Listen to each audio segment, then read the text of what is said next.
assiste-t-on à une surmortalité mondiale? Alors, en ce qui concerne la France, l'INSEE vient de donner les chiffres et ils sont étonnants. Il y a eu 675 000 décès en 2022 et l'INSEE s'interroge parce que c'est plus qu'en 2020 et 2021 qui étaient des années Covid.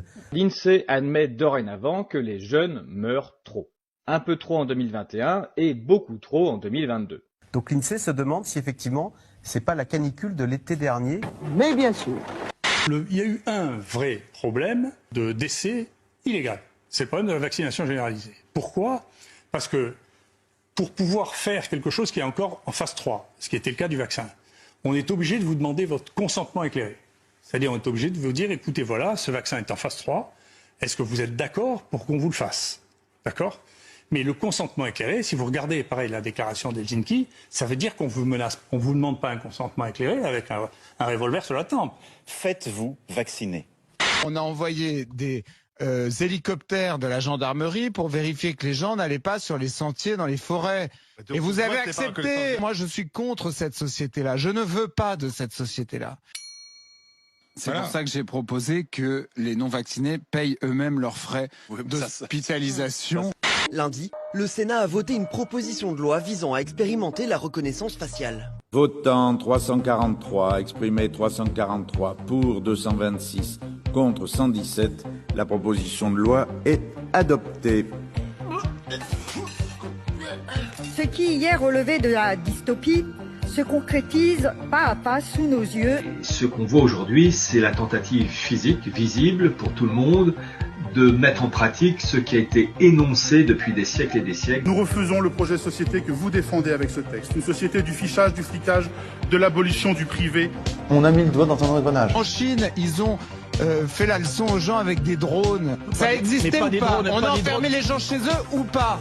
Oui, mais alors bon, et ben tu l'aurais accepté. Il y avait des drones, donc il y a eu un hélicoptère. Tous les déplacements hors il y avait des drones. Ça diffuse un message aux gens qui ne respecteraient pas les consignes. Donc tu acceptes toutes les conneries au nom de la sécurité, c'est ça le problème. Il fallait se faire une attestation pour aller acheter une baguette de pain.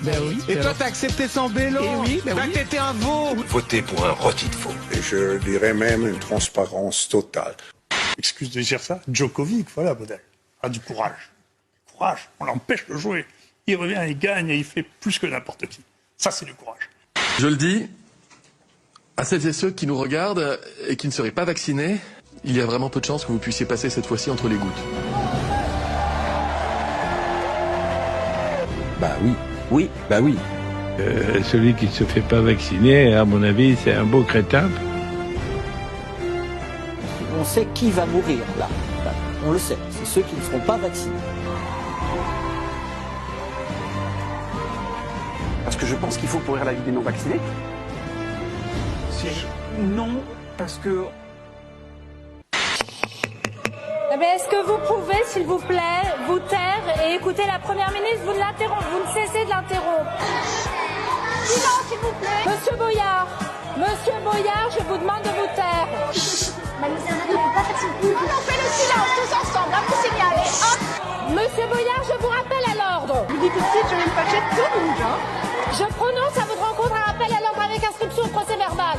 Parlez-moi d'amour, redites-moi des choses tendres. Dormez, braves gens. On est bien protégés. Je suis avec Jean-Yves et Claude, couple de commerçants à la retraite ici à Annecy. On a l'impression qu'il y a eu un traumatisme après les Gilets jaunes. Peut-être que les piqûres de Covid les ont rendus apathiques. Franchement, Tu vois ? Je suis fier de faire partie de cette vague, parce que vous ne comprenez pas la souffrance des gens. Il y a des gens qui aujourd'hui sont non-genrés, avec toi. Et il y a des gens qui ne peuvent plus aller aux toilettes. Il y a des gens qui ne peuvent plus aller aux toilettes publiques parce qu'ils ne sont ni hommes ni femmes. Donc il dit, entre nous, nous nous comprenons. J'assume l'ensemble de mes responsabilités. Et la première erreur que j'ai faite, c'est d'avoir fait confiance à Madame Schiappa, aux équipes de Madame Schiappa, et d'avoir foncé un peu... Parce que vous savez, j'ai des défauts comme tout le monde. Putain, non, ça y est, j'en ai marre. Désormais, nous demandons à toutes les associations qui sollicitent de l'argent public de s'engager à respecter les valeurs de la République Vous me comparez à Madame Schiappa. Ouais.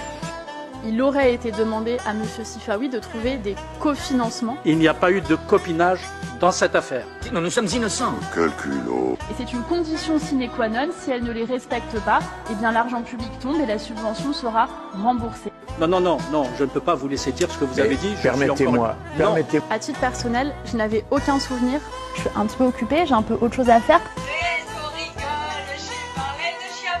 Je ne sais pas précisément qui sont les noms des personnes qui sont derrière. Ce que je sais, c'est qu'il y a effectivement des gens de mon cabinet. Alors finalement, responsable quand même. Vous n'êtes coupable de rien?